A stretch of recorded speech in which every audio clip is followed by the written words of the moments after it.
you a different era of history to research. And the question is, what impact did your era have on the modern world? So Sarah, your group has the ancient Greeks. Ravi, you've got the Romans. And Danny's group gets, yes, a bit of a challenge for you. You get the Middle Ages. Some even call it the Dark Ages. Boring. See how you get on. Yes, miss. So, Serene, yes, you get the Renaissance.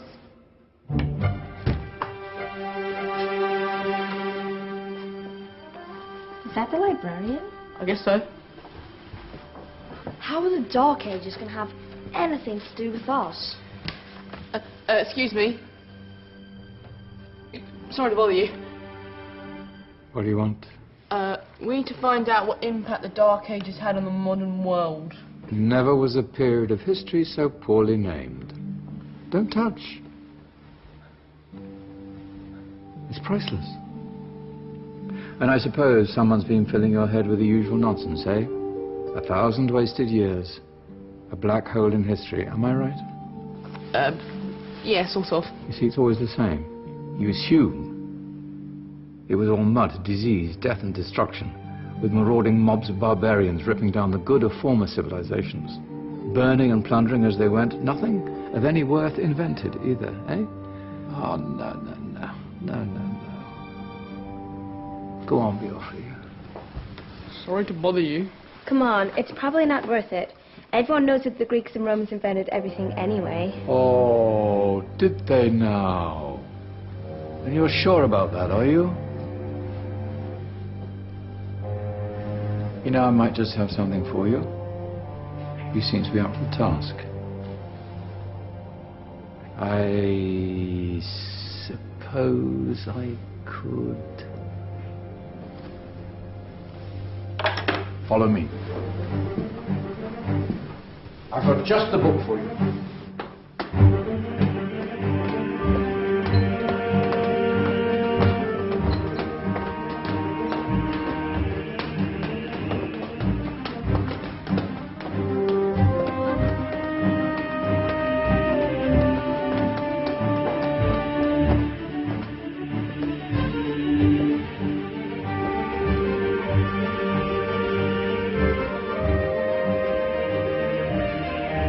Where are we going? I don't know. Ask him.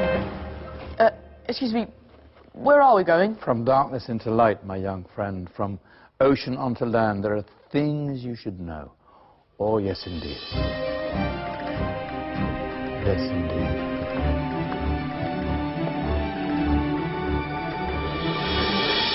Now, I know I left it round here somewhere.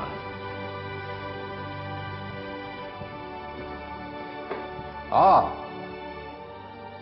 here it is. Now, take a look. If you dare.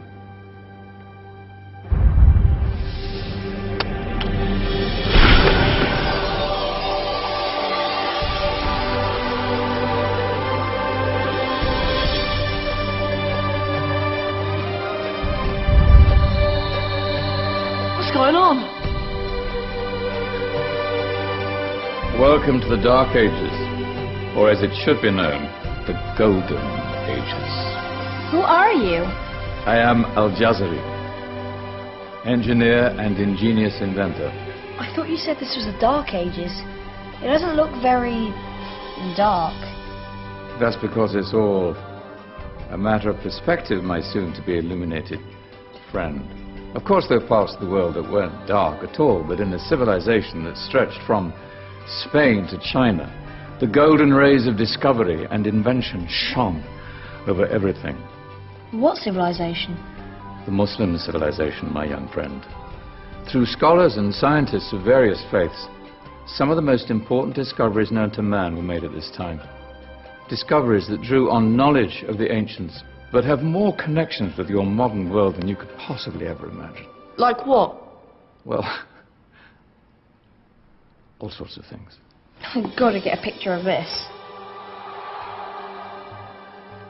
I knew it was a good idea. Who are you? Allow me to introduce Ibn al-Haytham, a great scientist whose ideas led to the invention of the camera. You invented the camera. I laid the foundations for modern cameras by explaining how our eyes work. I found a way of projecting an image onto another surface through a small hole in a dark room, later called camera obscura. Think of all the things that evolved from this discovery. Cameras, cinema, all share the same principle. Cool. Look out below! Who's that? That's my good friend, Abbas ibn Farnas, who gazed up to the heavens, passionate in his belief that man could fly. Whoa. Indeed, he dared to dream about flying 1,000 years before the Wright brothers. Do you know you all take your jet-setting holidays for granted, so it only seems fair to remember Abbas ibn Farnas. Stand by. I'm ready for takeoff.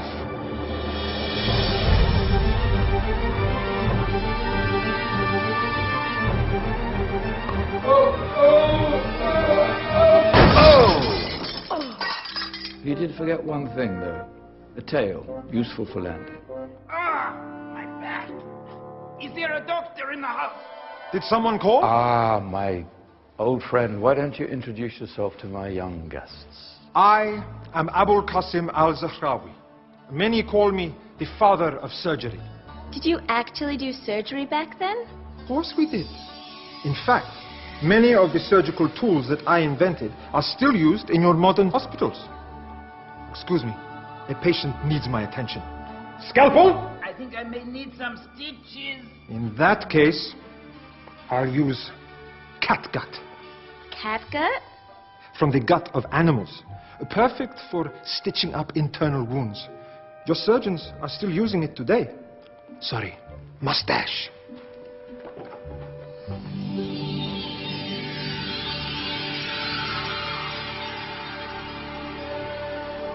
Who's she? That's Maryam al-Astrolabi, one of the many brilliant women of her time. She made sophisticated astrolabes. Astro what? Astrolabes. They show the sky and the stars on a small flat plate you can hold in your hand. Think of them as ancient calculating or timekeeping devices. Today you have your watch, your compass, satellite navigation, helping people and explorers travel the world.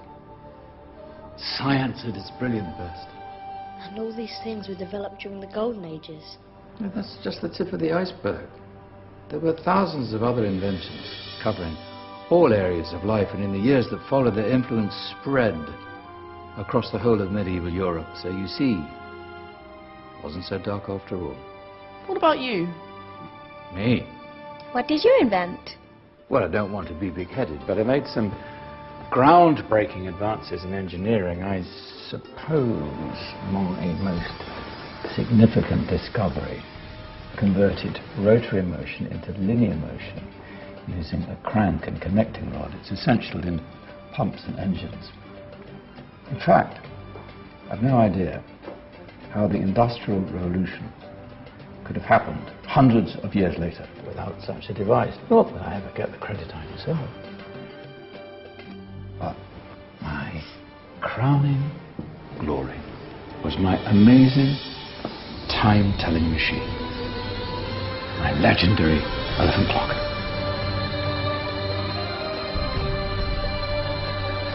It's a clock. Yes. Dozens of components collected from different cultures around the world. Indian, Greek, Arabian, Egyptian, Chinese. Wow. A United Nations clock. That is pretty cool. Does it actually tell the time? Wow, yes, of course.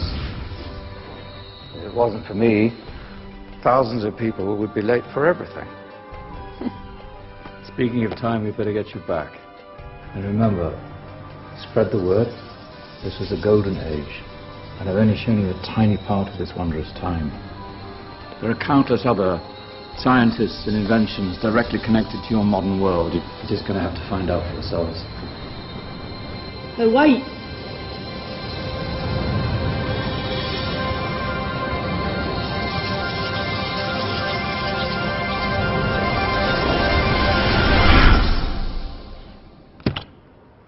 Whoa.